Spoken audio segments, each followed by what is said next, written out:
America और चीन के बीच टैरिफ वॉर गहरा गया है। अमेरिका ने आज से चीन पर 104% टैरिफ लागू किया था। अब चीन ने भी अमेरिका पर टैरिफ बढ़ाकर 84% कर दिया है। क्या हो रहा है टैरिफ वॉर में, ज़्यादा डिटेल लेते हैं विपिन भट्ट से। विपिन जी, ये वॉर तो बढ़ता ही जा रहा है।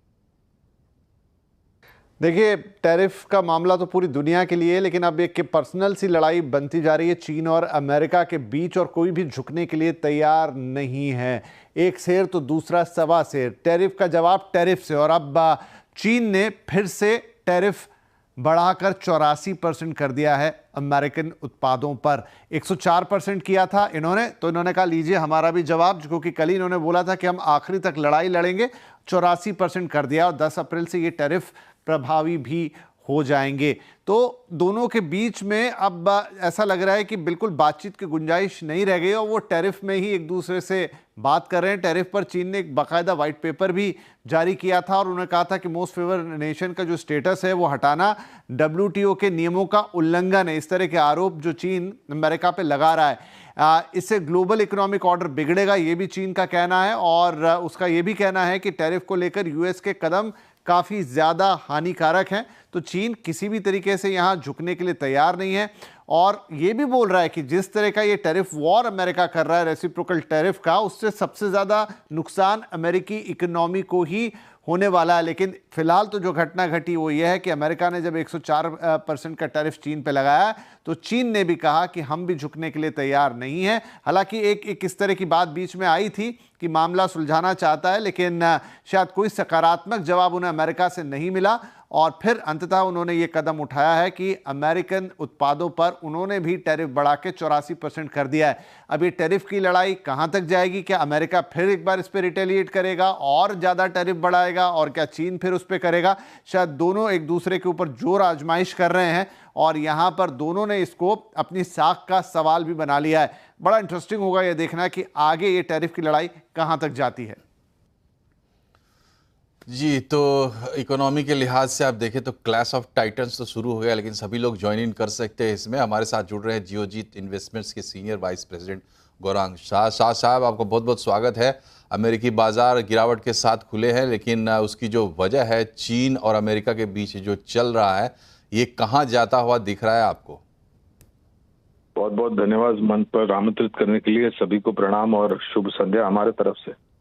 तो देखिए, दोपहर में कुछ ऐसी बातें सुनने में आई थी कि चीन के तरफ से कुछ श्वेत पत्र लिखा गया है ट्रंप एडमिनिस्ट्रेशन को अमेरिका में, और किसी प्रकार की वार्तालाप करके ये जो मसला है इसको सुलझाने का प्रयास किया जाएगा। लेकिन फिर अभी शाम को खबर आई कि चाइना ने भी रिटेलिएट किया है, 84% की tariff American goods and services पर लगा दी है, और ये अमेरिका ने 104% की टैरिफ। तो मुझे लग रहा है कि अब ये मामला धीरे धीरे करके थोड़ा बहुत और बढ़ते जाएगा, और दोनों पक्ष के तरफ से, अमेरिका और चाइना के तरफ से, बातें भी सुनने में मिलेगी, और टैरिफ को लेकर के हरकत भी आती हुई दिखाई देगी। इसमें दो चीज होगी।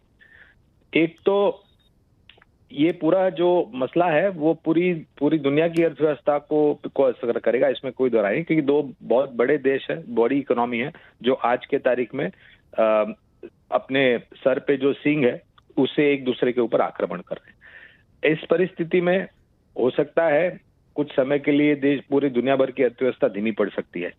जो सकारात्मक कारण मुझे दिखा रहा है, खास करके हमारी भारत देश की अर्थव्यवस्था लिए, कच्चा तेल अगर आप देखने जाए तो मेरे ख्याल से, मैं तो कुछ समय पहले देख रहा था, $56 प्रति बैरल के आसपास नाइमैक्स, और करीबन $58 के आसपास ब्रेंट आया है। ये हमारी अर्थव्यवस्था के लिए अच्छा है। और कहीं ना कहीं आगे जा करके, मैं एक अनुमान लगा रहा हूँ, ऐसा मेरे पास कोई प्रमाण पत्र नहीं है जो मैं साबित करूं, कहीं ना कहीं एडवांटेज भारत भी हो सकता है, भारत को इसका लाभ मिल सकता है। लेकिन ये देखना अनिवार्य होगा कि सरकार किस प्रकार से कदम उठाती है। लेकिन कुछ समय के लिए ये मसला मेरे ख्याल से अर्थव्यवस्था और दुनिया भर के शेयर बाजारों के ऊपर थोड़ी बहुत नकारात्मक परिस्थिति खड़ी कर सकती है।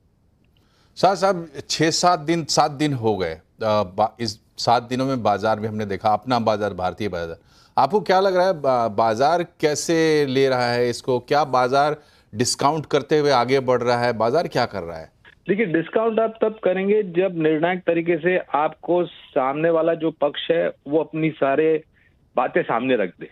अब दिक्कत यह है कि आज रात को अगर राष्ट्रपति ट्रंप के दिमाग में कुछ आता है तो कल सुबह वो एक नियम बन जाता है या फिर एक एग्जीक्यूटिव ऑर्डर साइन हो जाता है। इसका अंत नहीं हो रहा है। अभी हमने सभी ने फार्मास्यूटिकल अभी तक आया नहीं था नाम टैरिफ को लेकर के। आज सुबह हमने सुना कि राष्ट्रपति ट्रंप की तरफ से कि वो फार्मास्यूटिकल्स पे भी टैरिफ लगाएंगे, चाहे वो चाइना से आता हो, यूरोप से आता हो या भारत से आता हो, कहीं से भी आता हो। अब वो कब लगाएंगे, कितनी मात्रा में लगाएंगे, कौन सी तारीख से लगाएंगे, इसकी जानकारी अभी तक है नहीं। तो जब तक सामने वाले के सभी जो भी करने की इनके दिमाग में जो हरकत है वो हमारे सामने, तब तक अनुमान लगाना कि बाजार कब तक गिरेगा, कितनी हद तक गिरेगा, ये बहुत कठिन हो जाता है, क्योंकि अनिश्चितता का वातावरण अभी भी है और बाजार को एक चीज पसंद नहीं आती है, वो है अनिश्चितता। अगर ये खत्म नहीं होती तो शायद थोड़ी बहुत और मायूसी आने। लेकिन दो चीज मैं यहाँ पर देखता हूँ। एक तो आरबीआई ने आज दरें काटी है 25 बेसिस पॉइंट के। दूसरा, कल से मेरे ख्याल से टीसीएस चौथी तिमाही के नतीजे आगाज शुरू हो जाएगा, पर्दा उठेगा चौथी तिमाही के नतीजे पिछले वित्तीय वर्ष के। अगर चौथी तिमाही के नतीजे थोड़े बहुत सहारा देते हैं तो मेरे ख्याल से हमारे यहाँ पर गिरावट कुछ हद तक कम हो सकती है। लेकिन निर्णायक तरीके से कहना कि कब जाकर के रुकेगा, फिलहाल बहुत मुश्किल है और कठिन है। बहुत बहुत शुक्रिया आपका शाह साहब। Let's hope for the best. बढ़ते हैं खबरों में। अमेरिका और चीन की जो टैरिफ वॉर है, इसमें जो गहराई आ रही है, इसकी वजह से क्रूड के भी होश उड़ गए हैं।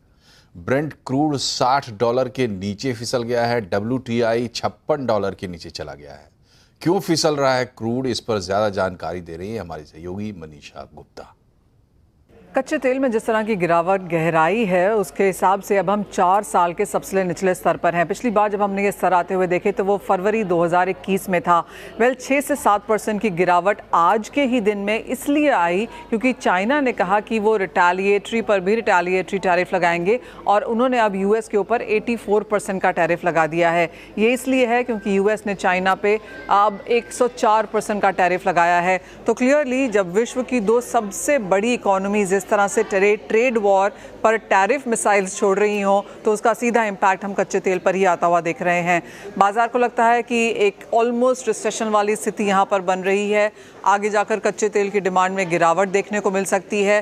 कई लोगों का ये भी मानना है कि बाजार वेल सप्लाइड तो है ही, लेकिन अगर 1 मिलियन बैरल्स पर डे जो डिमांड ग्रोथ हम यहाँ से एक्सपेक्ट कर रहे थे वो नहीं आती है तो इस साल हम एक कच्चे तेल में सरप्लस बनता हुआ देखेंगे। और अगर वो डिमांड ग्रोथ नहीं आती तो एक रिसेशन वाली स्थिति भी बनती है, जिसका सीधा असर हमने बहुत बड़े तौर पर कच्चे तेल में बनता हुआ देखा है।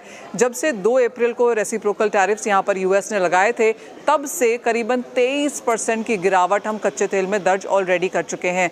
और अगर आप major global banks and brokerages को देखें तो उनको लगता है कि इस साल के अंत तक यूएस क्रूड प्राइसेस 60 के नीचे ही होंगे और अगले साल तक 51 से 55 रहने की भी यहाँ पर उम्मीद है। तो क्लियरली जिस तरह की गिरावट देखने को मिली है और वन वे गिरावट ये है, मार्केट्स अभी भी यहाँ से काफ़ी बेरिश।